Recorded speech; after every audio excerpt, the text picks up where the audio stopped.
Sinisi ng China ang Pilipinas sa nangyaring banggaan ng dalawa nilang barko kamakailan sa West Philippine Sea. Dagdag pa nila, gawa-gawa lang daw ang isinasagawang resupply mission ng Pilipinas sa mga mangingisda sa Bajo de Masinloc. Nagbabalik si Paulo Barcelon.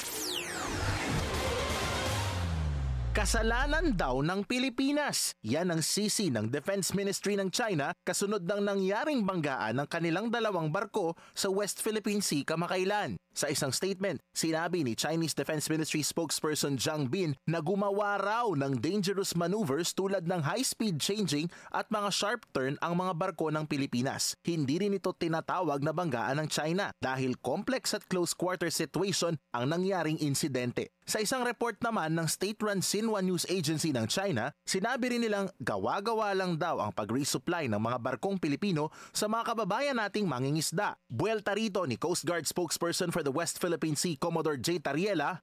We're not pretending that we are providing relief and fuel subsidy to the Filipino fishermen. Kung makikita nyo naman, no, yung nangyari last Monday, we even have to muster the Filipino fishermen even after the incident so that they can be able to receive the fuel subsidy. Dagdag pa ni Tariela, tila hindi lang daw ang tangkang pagbangga sa mga barko ng Pilipinas ang ginawa ng China nung Lunes dahil matindi rin daw ang signal jamming sa paligid ng West Philippine Sea. This time around, we were not able to launch drones. It's because we believe that it's the Chinese who are blocking our drones to take off. So hindi tayo nakapagpalipad ng drone para makuhaan itong insidente na to and also to document the illegal actions of the People's Republic of China.